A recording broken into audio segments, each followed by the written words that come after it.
Welcome to The Power of Care, a podcast that shares insights, trends, and developments in the senior care ecosystem with a focus on technology and innovation.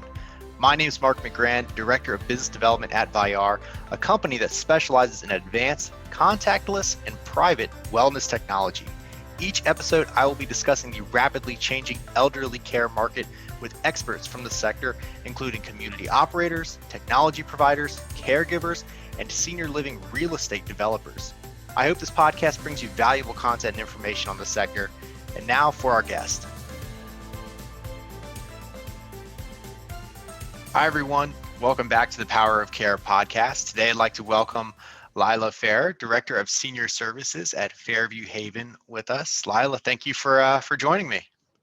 Hi, thanks for having me. So I'll let you give a little bit of background on kind of your experience there, your current role, a little bit maybe about your community. And I'm really looking forward to diving into this conversation and talking about some of these topics with you. But before I start with my rambling, why don't you go ahead? Okay. I am a nurse. I'm an RN, and I've been with Fairview Haven actually for years as a CNA and then a nurse. I was the director of nursing in the skilled side of the operation for about 5.5 years. And now I'm the director of senior services. So I manage we have a memory care that's assisted living and a home care business. So I manage those two parts of the organization.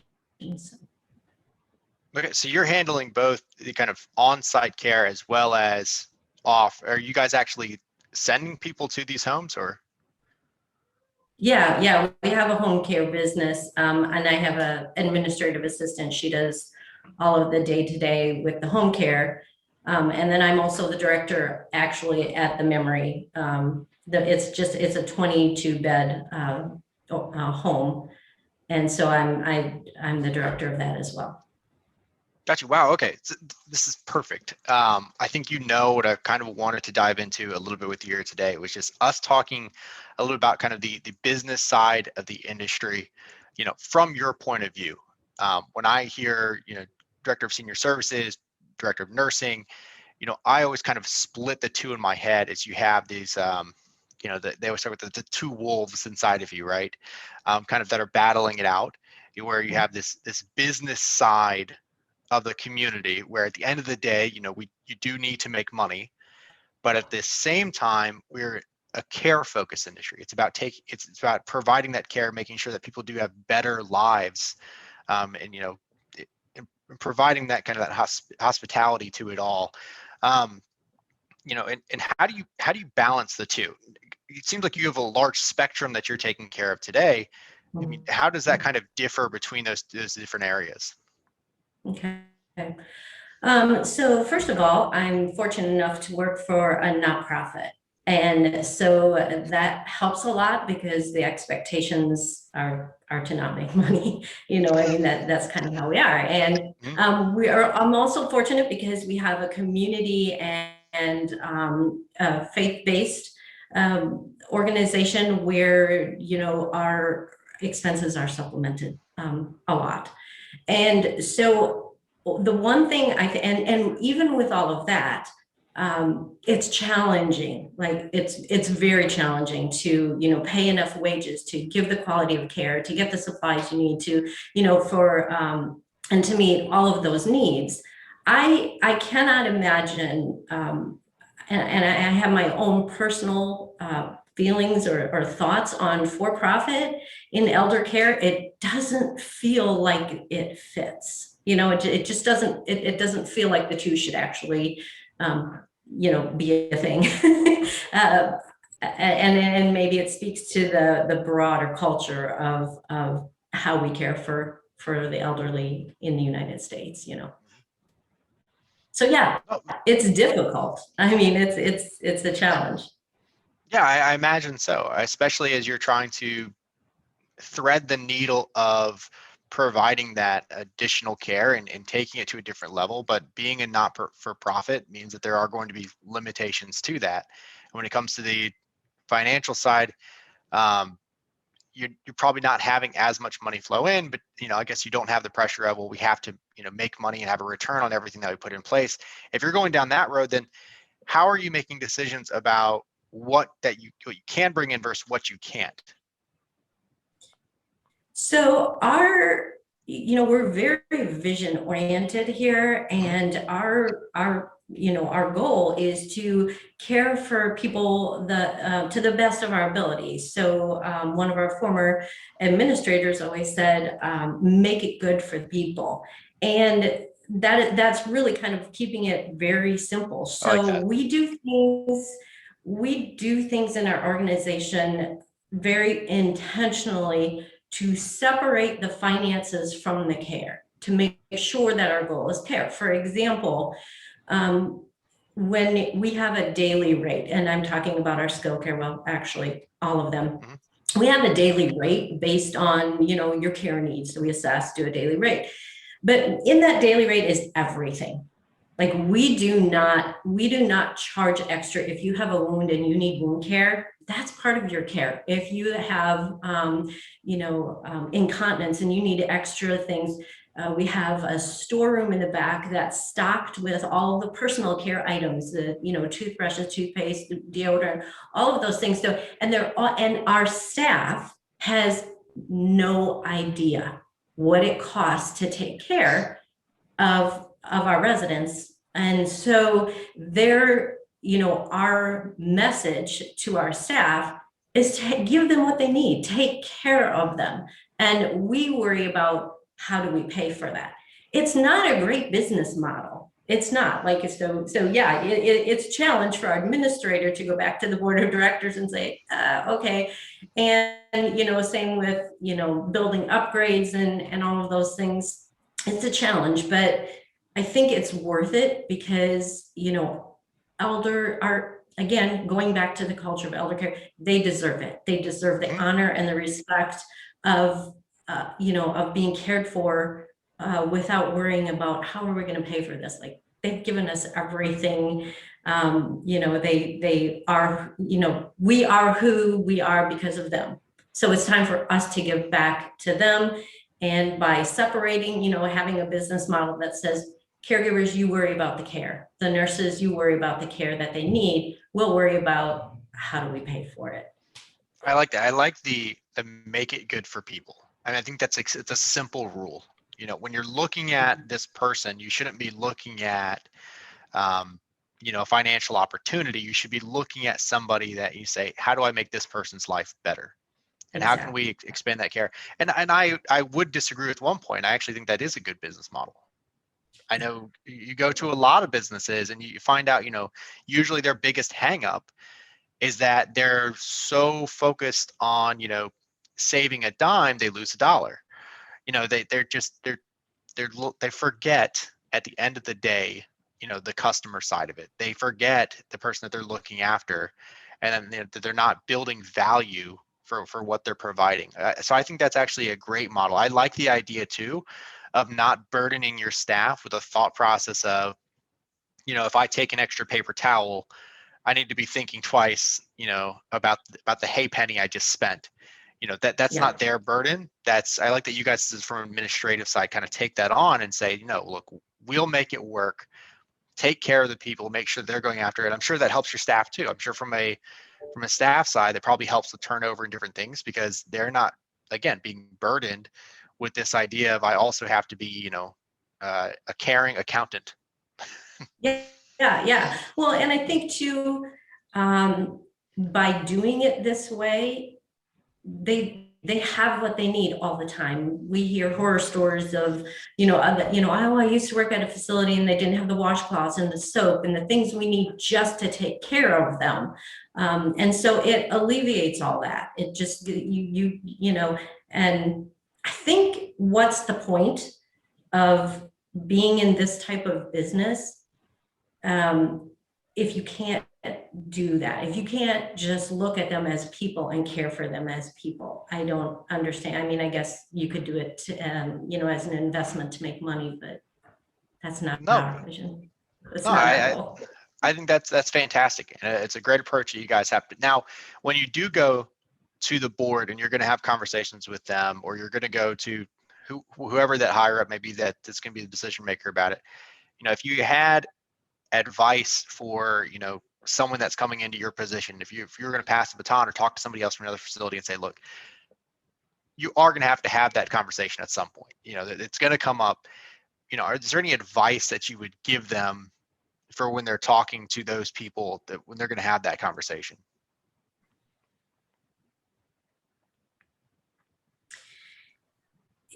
I think it's hard for me to envision any other situation than the one I'm in. And I would never work for a place. I truly wouldn't. I would not work for a place. In fact, that was my first question when I took the job.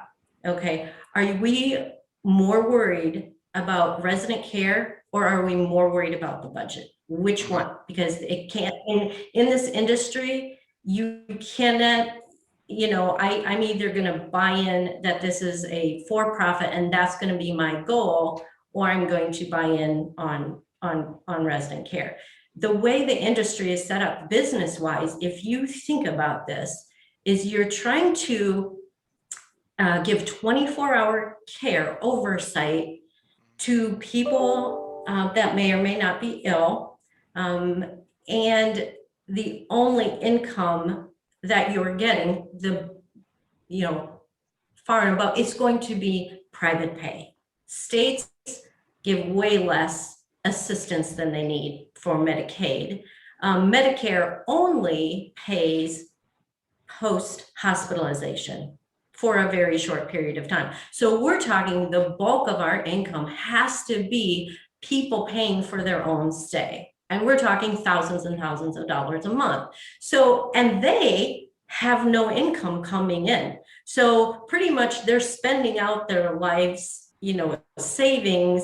It makes for a very challenging industry to be in. So, I think the bigger picture of why it's a challenging business model, and why I said I don't understand how you can make money off of people that really don't have a lot of money. There's not a great, hospitals tend to get a lot from Medicare, and insurance companies aren't paying very well for skilled, which is a whole nother story. Insurance. No, but it's a little bit, let's go down that road. Let's talk a little bit. So because I don't know a ton about it. So when I hear, Medicare is paying for something or insurance is paying for something, I kind of hear this big generic, no, they're just paying for care. And I group that all into one, but it sounds like from your side, they're paying for very specific things. I mean, what are the things that they are paying for, and what do you think they should include in that bucket? Okay. So Medicaid is for people that just don't have the resources to pay for the care that they need. That's the states pay that. Medicare is, over 65, but you have in the long-term care industry, it's not like they say, oh, you need long-term care. Okay, we'll pay everything. No, you have to be acutely ill and you can only get a certain number of days. So that's kind of like if you get sick and you need rehab, then you go to the nursing home. That's all Medicare pays for. Long-term care insurance needs to be updated. They need to update their system of payment, because what they've been selling does say, okay, we'll pay $100 a day. Let's say for a stay, you need to qualify and all these hoops and things. And then we'll pay $100 a day, which it costs more like $225, $250 to actually live there per day. But the problem is that they all seem to be willing to pay for a skilled nursing home stay, but very few, like you have to, prove beyond a shadow of a doubt that you need help in assisted living. Assisted living is much less regulated. And so it's much less costly to live in assisted living. So we can provide much better care for much cheaper daily rate. than in a skilled nursing facility, simply because of all of the regulations. But insurance companies are not wanting to pay for assisted living, nor are they wanting to pay for home care. It's like you have to prove that you're really, really, really sick for them to pay. So what we have is we have people moving into the skilled facility because their insurance will pay for it. So they will pay a portion of their skilled stay, but they won't pay anything in assisted living. So it's really difficult. It's hard on industry, and it's not elder focused care. They should be able to stay in their home. And it sounds like a waste of resources at the end of the day, because we have something where basically I'm trying to check the boxes so that now I can on paper belong in skilled, even though I'm not really at a point where I need skilled, where I mean, I could probably be somewhere like in assisted still, or even in home care taking care of me, but that's not going to get paid for. And I got to get it paid for. Right. So for example, in assisted living, we have nurses 24 hours a day that can administer medications. We have caregivers that can do all the personal cares that you need in assisted living. Okay. And most people in the skilled also need those two things. So I often say people should actually have to qualify to be able to live in a skilled nursing facility because it's so highly regulated. So you can have the same types of care and have the same types of needs, but insurance will pay for one, but not the other. And it's just something they're going to need to look at in as a culture, and as like for you and I, when we go to look for insurance policies for long-term care, we need to start looking at, hey, no, I need them to pay for home care because that's going to preserve my resources. I need to be able to extend how long I can live in my home, and then extend how long I need to live in assisted living. And then the very shortest and most expensive place to live or stay should be the skilled nursing facilities. So right now we have people living in skilled nursing homes for years and years and years when they could have been living in assisted living or in their home for a much longer time, which kind of, circles all this back to what do we need to do to be able to keep people in their home longer? Like that's, to me, a main focus is,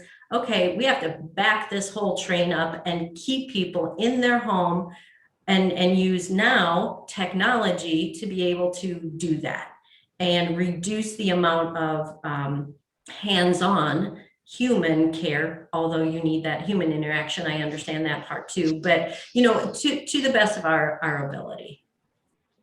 Gotcha. Because what's the difference in cost? It sounds like you know these numbers, so I'm going to ask them. If you don't, just tell me. But when it comes to cost of home care daily, assisted daily, skilled nursing daily, what are the costs of those three on a daily basis? So, if I took a caregiver and I put her in home care for 24 hours a day, it would be much, much, much more expensive than putting her in a skilled facility for 24 hours a day. And the reason is and this is why the institutional type setting we have for elder care right now works, because it's more efficient. I can take care of 8 people during the same amount of time. I don't have to have one person right? fully dedicated So to it. Yep. You would think that it would be cheaper, but the problem is that, and I listened to your podcast with Andy yesterday, and you guys touched on a very, very good point. The challenge with healthcare is that everybody's different. So we're not like selling an object. We're not, the industry is not about a vehicle or about something else. It's about human beings in all their differences. So no two people are alike in healthcare, which makes it both rewarding and challenging. But in home care, you might be able to continue to live in your home with 6 hours a week of somebody coming in and helping you with your shower, preparing meals ahead of time, doing your, laundry and making your bed. And those are the challenging things for me. So therefore I can get by with, I don't know, maybe $500, $600 a month.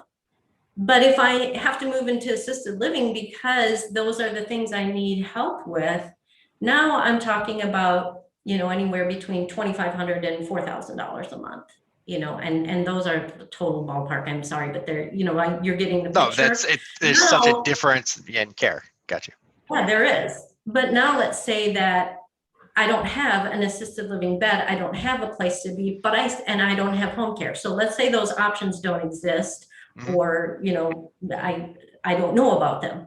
But now let's say that, insurance will pay for skilled. So I'll go to skilled, and that, if I don't have insurance, we're talking $8,000-$9,000, for the month, maybe more depending on your level of care, how much help that you need. So I think, what am I trying to say? Promoting that people can stay in the most efficient place that they need to be, and honor and preserve their finances and make the system work for them, in that way, rather than just, assuming. Our culture has just assumed that when mom and dad get old, they're going to a nursing home. And I think that totally needs to change. Well, do you think a big part of that also comes down to, when you're growing up and you're not thinking about those things, we categorize everything in our minds as nursing home. Yeah. We don't draw those distinctions. We don't even know what those distinctions are. We might know the difference between home care and nursing home, but the levels of communities is not something that's clearly defined kind of until you're in the moment. And also, I think it sounds like the culture of it, or the way that it's being done today, is I have a choice between somewhere between $2,500 and $5,000 a month coming out of my pocket, or $8,000 to $12,000 a month coming out of my insurance company's pocket. I don't look at the cost. The cost to me is that $2,500 or zero, because the $8,000, I'd be being paid for by insurance or by Medicare today. So it sounds like we talked a lot. Stop here for a minute. I gotta interrupt you just right there. Dive in. I just want to point out that insurance, that is a false statement. Insurance will not pay the $8,000. Oh, the insurance will pay maybe. Oh no, they will pay for $3,000. Maybe $100 a day. So they're not. So you still are going to pay that, extra $5,000, because insurance will only pay for $3,000. But But I get a higher level of care. You do get you're absolutely right. You do get a higher level of care, depending on the service offerings in an assisted living too. Yeah. Okay, that's what I was trying to understand. Why would I want to make that leap to skilled as opposed to staying in assisted? Okay, so I believe that most states define assisted living differently, or have different, qualifications. In the state of Illinois, that's all I can speak to. There's certain things that disqualify you for living in assisted living. You can't have total assist of two different, what we call assistance of daily living, walking, eating, showering, things like that. So you have to really need a lot of extra care. A stage 2 pressure ulcer, daily wound, things like that. Insulin, certain types of insulin, ways you're doing insulin, orders for insulin. So there's specific things that disqualify you from assisted living. And if we looked at all of the residents, and if everybody was like the state of Illinois, we looked at all of the differences in our skilled nursing facility, what we found is that approximately 30% of the people that were living in our skilled facility needed to be there. The other 70% could be in assisted living. So, and I think it truly, goes back to a combination of, um, are the right services there for what I need? So again, everybody's different. If I have dementia and I wander, I can still walk and I wander, okay, now we need to focus on that. We can totally handle that in assisted living. But if I have, brittle diabetes and we really need to be watching my, blood sugars and things like that. Okay, we need heavier overcare. If I need therapy, for, 4 or 5 days a week, I need to rehab on therapy. That's going to be a skill. If I have a wound that needs daily treatments and oversights, that's going to be skilled. So I just want to hear, this is a pretty significant number. So if you guys took a look at your communities and you're skilled, and when looking at it, 30% of the people actually did need to be in skilled, and 70% by the books could have been an assisted. So Yeah, absolutely. what was the main driver? Is it personal choice? Is it that the residents and their families, they're the ones making the decision and saying, no, I want to be in the skilled? Mhm. Mhm. No, in our case, we were not, and we probably still don't have enough assisted living. We weren't giving services that we could be giving. Okay, so we did not have the beds for assisted living. Our building, which is honestly still common, was built in 1965. Mm-hmm. And, just like every other nursing home with the long hallways and, central nurses station and things like that. So we had that building. That's what we have in long-term care. If you think about it, and you can pretty much, as you drive through towns, you can pick out what's a nursing home, because it looks like a facility, it looks like an institution. And that's what we have. So that's where people go. Now we are starting to see a lot more assisted livings pop up, and people are extending their stays, giving more more care in assisted living. So part of it's, we're just that's part of the American culture is what we have for nursing homes. But I'm sorry, I think you were wondering why we did that, why it is that No. way. And Yeah, who's making the decision to move? Yeah. So if I've got Yeah. 70% of these people shouldn't have been there, was it family and resident driven and they said, no, I want to be in that one, not this one? Or was it Right. mistakes by the staff where they're going through and they're saying they're graduating people that shouldn't have graduated? Which Yes. one of those? I would say most of it is staff saying, oh, you want to come live here? Okay, go ahead and live here, instead of saying, yeah, you really should be in an assisted living. We also, home care is new to us. So our focus has shifted to now where it's like, okay, now we're going to try to keep you in your home. Then we're going to try to, graduate you to assisted living. And then but then there's also the people that are like, no, I just sold my home and everything in it. I want to go one place and not move again. So they'd rather go and pay, and money's not an issue. They want to live in a nursing home so they don't ever have to move again. And then there's the insurance bit where, well, my insurance pays for skill, but it won't pay for the assisted living. And the difference might be, between the two, $1,000 a month. And but I'll save $1,000 a month and go into a skilled care, which is much, more expensive than the assisted living. Okay, so it's basically those three pillars. Let's just say the first one is, sometimes it is the staff sending people over and saying, hey, you should move. They're making more of a subjective call, which should be more objective. It should be, looking at and saying, hey, based off these activities and what we see and where you are, you should be here and you should not. They should be able to draw that line. The second one is maybe personal choice, where someone says, no, I just want to make that move, because they would rather just take that step forward, even if they, it's possible they may never need to, but they're just going to do it because they just want to. And then third might be a cost side. If they have the insurance that, covers more of it, they might be able to, it may be less expensive for them to go to out-of-pocket cost to go to skilled than it Right. is to stay where they are. Those are the kind of three main reasons. Correct.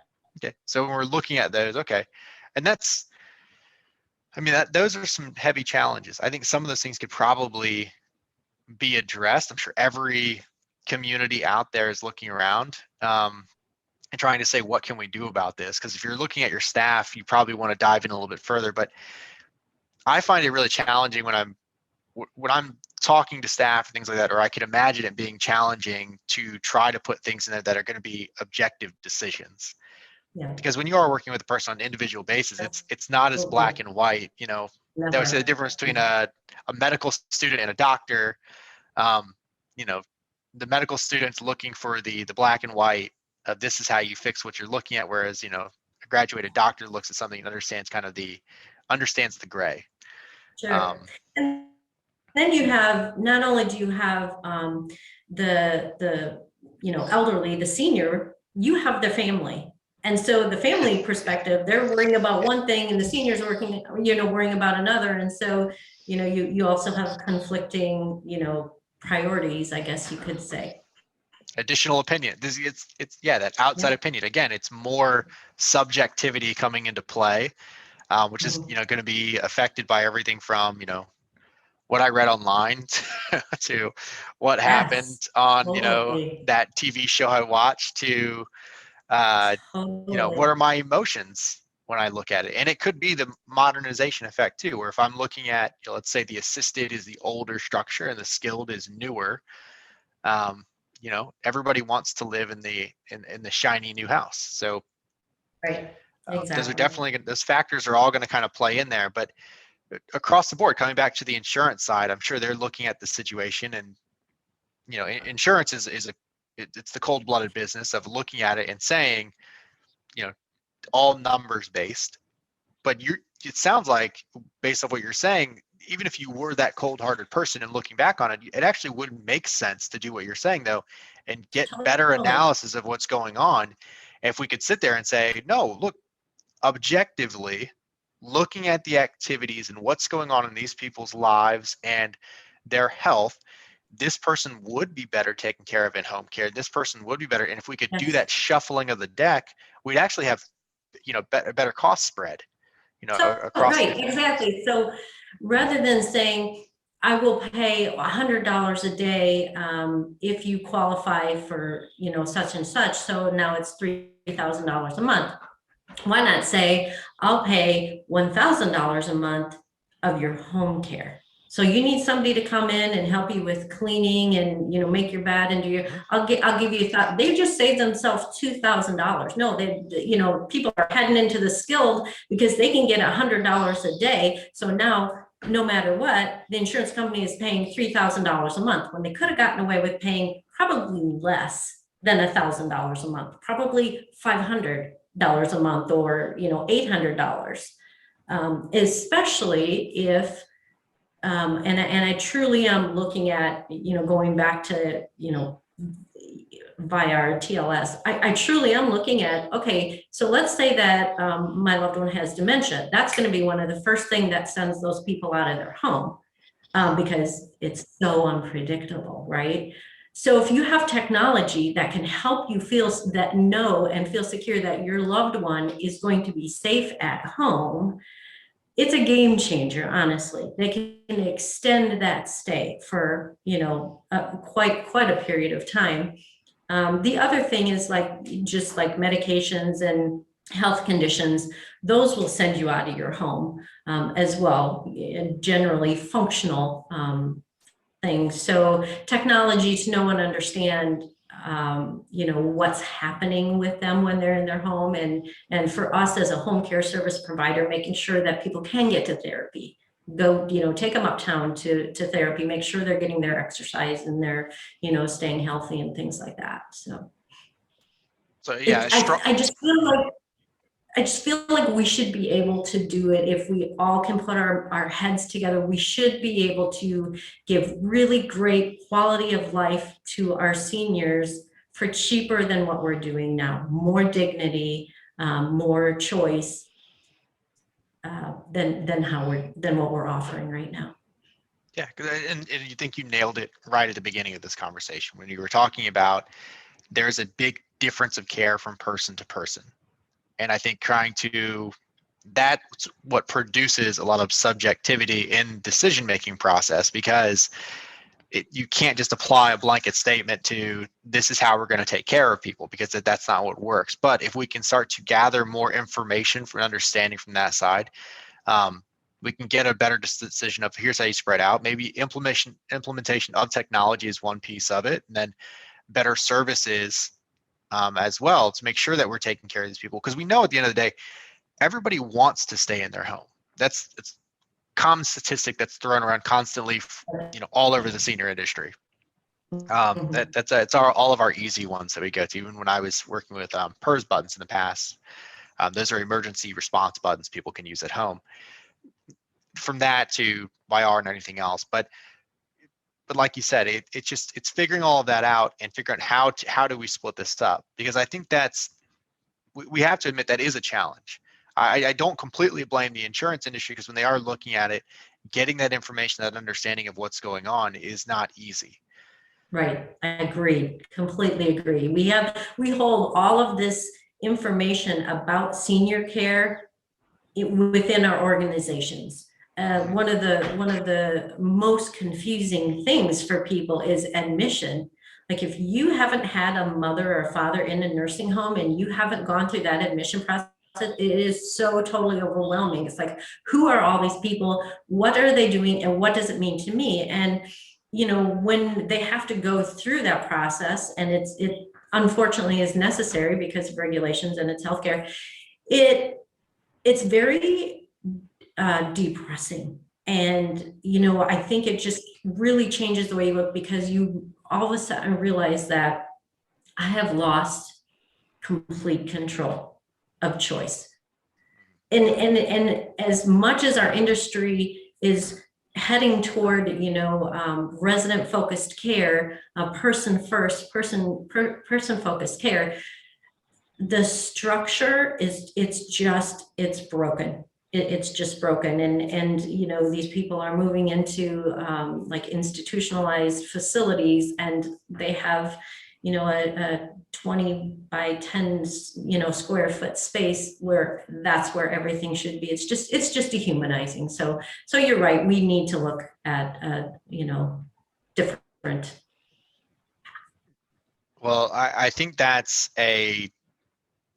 just a fantastic point of our conversation. I think this is something that I doubt we'll be able to resolve on this episode of The Power of Care, but I love the conversation so far. I really appreciate you taking the time to walk through this with me. I have learned an immense amount on this call alone, so thank you again for going through that with me and joining me here today.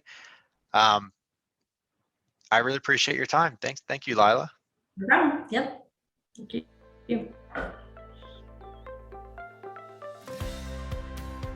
Thank you for listening to the Power of Care podcast. Remember to follow the channel to stay updated on future episodes. And if you want to connect with me directly, feel free to email me at mark.mcgran@vayyar.com.